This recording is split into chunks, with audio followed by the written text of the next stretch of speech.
ഇന്നത്തെ കഥ ഒരു ചെമ്പിന്റെ കഥ കേട്ടോ. ഒരു ഭക്ഷണമൊക്കെ ഉണ്ടാക്കുന്ന ചെമ്പില്ല, ആ ചെമ്പ് വളർന്ന് വലുതായി കോടാനക്കോടി വില വരുന്ന സ്വത്തായി മാറിയ കഥ.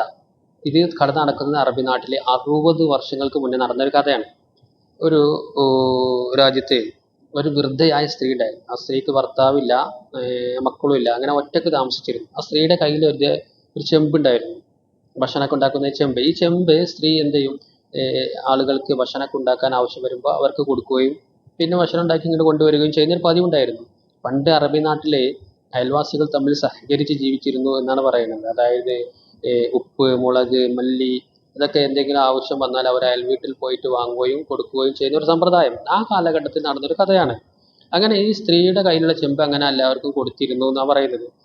അപ്പോൾ ഈ സ്ത്രീക്ക് പ്രായമായതിന് ശേഷം, നല്ല പ്രായമായതിനു ശേഷം ഈ സ്ത്രീക്കൊരു ആഗ്രഹമുണ്ട്. അതായത് എനിക്കൊരു വസിയത്ത് എഴുതണം. വസിയത്ത് എന്ന് പറഞ്ഞാൽ തൻ്റെ മരണശേഷം എന്ത് ചെയ്യണം, എൻ്റെ സ്വത്തുക്കൾ എന്ത് ചെയ്യണം എന്നതിനെ കുറിച്ച് ഉള്ള ഒരു വിൽപത്രം അത് എഴുതി വെക്കണം എന്നുണ്ട്. അങ്ങനെ ആ നാട്ടിലെ ഒരു ചെറുപ്പക്കാരനെ വിളിച്ചിട്ട് ആ സ്ത്രീ പറഞ്ഞു, എൻ്റെ ഒരു വിൽപത്രം വസിയത്തിന് എഴുതി വെക്കണം. അപ്പോൾ അയാൾ പറഞ്ഞു, ഓക്കെ, ഞാൻ എഴുതി വെക്കാം, നിങ്ങൾ പറഞ്ഞോളൂ. അപ്പോൾ ആ സ്ത്രീ പറഞ്ഞു, എൻ്റെ കാലശേഷം ഈ ചെമ്പുണ്ടല്ലോ സബീലില്ല ചെയ്യണം എന്ന് പറഞ്ഞു. സബീലില്ല എന്ന് പറഞ്ഞാൽ ദൈവത്തിൻ്റെ മാർഗത്തിൽ ധർമ്മം ചെയ്യുക, അതായത് വഖഫ്. ആ സ്ത്രീയുടെ കാലശേഷം ആ സ്ത്രീയുടെ സ്വത്ത് മറ്റുള്ള ആളുകൾക്ക് സൗജന്യമായി ഉപയോഗിക്കാം എന്നതാണ് അതുകൊണ്ട് ഉദ്ദേശിക്കുന്നത്. അങ്ങനെ എഴുതി വെച്ചു. ആ സ്ത്രീയുടെ കയ്യിലുള്ള ചെമ്പ് മറ്റുള്ളവർക്ക് എൻ്റെ കാലശേഷം ഫ്രീ ആയി ഉപയോഗിക്കാം എന്ന രീതിയിൽ ഒരു വിൽപ്പത്രം എഴുതി വെച്ചു. അങ്ങനെ കുറച്ച് കാലങ്ങൾക്ക് ശേഷം ആ സ്ത്രീ മരണമടയുകയും ചെയ്തു. അങ്ങനെ ഈ വിൽപ്പത്രം എഴുതി വെച്ച ആള് ആ ചെമ്പ് അയാളുടെ വീട്ടിലേക്ക് കൊണ്ടുപോവുകയും പിന്നീട് ആ നാട്ടിലെ ഇങ്ങനത്തെ ആവശ്യങ്ങളൊക്കെ, ഭക്ഷണം ഉണ്ടാക്കാനൊക്കെ ആവശ്യങ്ങൾ വരുന്ന സമയത്ത് ഈ ചെമ്പ് ആളുകൾക്ക് കൊടുക്കുകയും അത് ഉണ്ടാക്കി കഴിഞ്ഞ് വൃത്തിയാക്കി ചെമ്പ് മടക്കി കൊണ്ടുവരികയും ചെയ്യുമായിരുന്നു. അങ്ങനെ കാലങ്ങൾ കഴിഞ്ഞപ്പോൾ പുരോഗതി വന്നു, ലോകത്തൊരു പുരോഗതി വന്നു. അവിടെ ഇവിടെ എല്ലായിടത്തും ഹോട്ടലുകളൊക്കെ വന്നു. അപ്പോൾ പിന്നെ ഈ ചെമ്പിൻ്റെ ആവശ്യം ആർക്കും വരാതായി. കാരണം എല്ലാവരും ഹോട്ടലിൽ നിന്ന് ഭക്ഷണം വാങ്ങി, ഫുഡുകൾ വാങ്ങി പരിപാടികളൊക്കെ നടത്താൻ തുടങ്ങി. അങ്ങനെ ചെമ്പ് പിന്നെ ആരും കൊണ്ടുപോവാതെ. അപ്പോൾ ഇയാൾ ആ ചെമ്പ് എന്ത് ചെയ്തു, അയാളുടെ ഗോഡൗണിലേക്ക് മാറ്റി വെക്കുകയും ചെയ്തു. കാരണം ഇനി അതാരും കൊണ്ടുപോകുന്നില്ല, കാരണം എല്ലാവർക്കും ഹോട്ടലിൽ നിന്നാണ് ഭക്ഷണം. അപ്പോൾ അയാൾ അങ്ങനെ ഗോഡൗണിലേക്ക് മാറ്റി. പിന്നെ കാലങ്ങൾക്ക് ശേഷം ഈ ചെറുപ്പക്കാരന് പ്രായമായി. അങ്ങനെ ഒരു ദിവസം അയാളുടെ ഗോഡൗൺ ഇങ്ങനെ വൃത്തിയാക്കാൻ നോക്കുമ്പോൾ ആ ചെമ്പ് കണ്ടു. അപ്പോൾ അയാൾ പറഞ്ഞു, ഇതാ പഴയ ഉമ്മയുടെ ചെമ്പാണല്ലോ, ഇത് വഖഫായി തന്നതാണല്ലോ, ഇതിപ്പോൾ ഇവിടെ കിടക്കുകയാണ്, ഇനി എന്ത് ചെയ്യും? അങ്ങനെ ആലോചിച്ചപ്പോൾ അയാൾക്കൊരു ആശയം തോന്നി.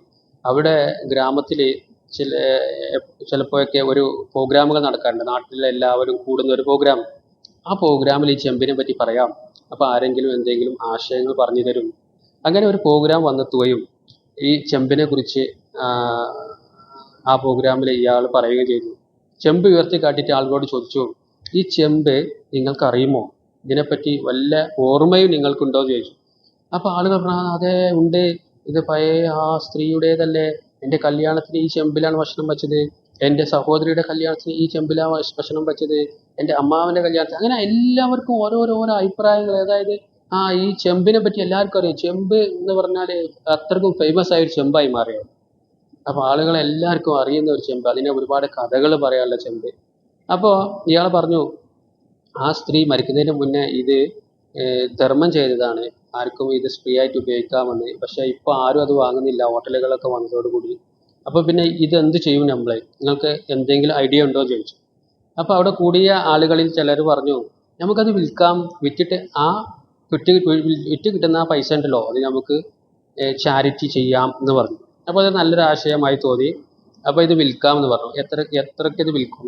അപ്പോൾ ആളുകൾ പറഞ്ഞു, അത് അത്രയും ഫേമസ് ആയ ഒരു ചെമ്പല്ലേ, നമുക്കിത് 1000 റിയാലിന് വിൽക്കാം. അപ്പോൾ 1000 റിയാലിന് ഇത് ആര് വാങ്ങുമെന്ന് ചോദിച്ചു. അപ്പോൾ ആളുകൾ പറഞ്ഞു, ഓരോരുത്തർ ഞാൻ വാങ്ങാമെന്ന് പറഞ്ഞു. അപ്പോൾ അതൊരു ലേലം വിളിയിലായി, കൂടി വന്നു. അപ്പോൾ അവിടുത്തെ ഒരു പ്രമാണി ഉണ്ടായിരുന്നു. പ്രമാണി പറഞ്ഞു, എനിക്ക് ആ ചെമ്പ് ആവശ്യമുണ്ട്, കാരണം ഒരുപാട് കഥകളുള്ള ആ ചെമ്പ് വളരെ മൂല്യമുള്ളതായി എനിക്ക് തോന്നുന്നു, ഞാൻ അത് വാങ്ങിക്കോളാം. അതിന് ഞാനൊരു 1,00,000 റിയാൽ തരാമെന്ന് പറഞ്ഞു. 1,00,000 റിയാല് 1,00,000 റിയാലിന് അത്രയ്ക്കും വില മതിക്കുന്ന ഒരു ചെമ്പായി മാറി. അങ്ങനെ ആ 1,00,000 റിയാലിന് ആ ചെമ്പ് വിൽക്കുകയാണ്. അപ്പൊ അവിടെ ആ കൂടിയ കൂട്ടത്തില് ഒരു കച്ചവടക്കാരനുണ്ടായിരുന്നു. ആ കച്ചവടക്കാരൻ പറഞ്ഞു, ഏതായാലും 1,00,000 റിയാലിന് വിറ്റില്ലേ, ആ 1,00,000 റിയാൽ എനിക്ക് തന്നേക്ക്, ഞാൻ അതുകൊണ്ട് ബിസിനസ് നടത്താം, അപ്പോൾ നമുക്ക് കൂടുതൽ പൈസ വീണ്ടും സമ്പാദിക്കാം. അങ്ങനെ ആ ആ പൈസയും കൂടി നമുക്ക് എന്ത് ചെയ്യാം, ആ ചാരിറ്റി നടത്താമെന്ന്. അങ്ങനെ അയാൾ ബിസിനസ് നടത്തുകയും കുറച്ച് ഭൂമികൾ വാങ്ങുകയും ഭൂമിയിൽ അങ്ങനെ പല ബിസിനസ്സുകളും നടത്തി. ആ 1,00,000 എന്തായി, 10,00,000. വെറും ചെമ്പാണ്, ചെമ്പ് വിറ്റ് പിന്നെ ബിസിനസ് നടത്തി 10,00,000. അങ്ങനെ 10,00,000 ആയപ്പോൾ അവരതിന് ചെറിയൊരു ബിൽഡിങ് വെച്ചു, അതിന് വാടക കിട്ടി. അത് പിന്നെയും വളർന്ന് വളർന്ന് വളർന്ന് കോടികളായി മാറി. അപ്പൊ ആ കോടികൾ കൊണ്ട് പിന്നെ അവര് പലതും പലതും ഉണ്ടാക്കി. ആളുകൾക്ക് ഉപകാരപ്പെടുന്ന പല കാര്യങ്ങളും, വിദ്യാഭ്യാസ സ്ഥാപനങ്ങൾ, അതുപോലെ തന്നെ ലൈബ്രറികൾ, മറ്റു സഹായ സഹകരണ സ്ഥാപനങ്ങൾ നിറഞ്ഞു നിന്നു. അപ്പൊ അത്രയ്ക്കും വിലമതിക്കുന്ന ഒരു കാര്യമായി വെറും ചെമ്പ് മാറുകയാണ് ആ നാട്ടിലുള്ള എല്ലാവർക്കും ഉപകാരപ്പെടുന്ന രീതിയിൽ.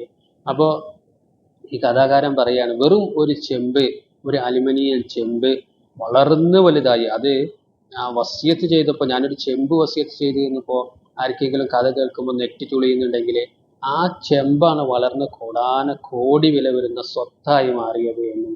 അപ്പൊ എന്നിട്ട് കഥാകാരൻ പറയാണ്, ആ ദൈവം ഒരു വസ്തുവിൽ അല്ലെങ്കിൽ ഒരാളിൽ അല്ലെങ്കിൽ എന്തെങ്കിലും ഒന്നിൽ ബർക്കത്ത് കൊടുത്താൽ, ബർക്കത്ത് എന്ന് പറഞ്ഞാൽ ഐശ്വര്യം കൊടുത്താൽ, ആ വസ്തുവിന് കോടികളുടെ വില മതിക്കും എന്നാ പറയുന്നത്.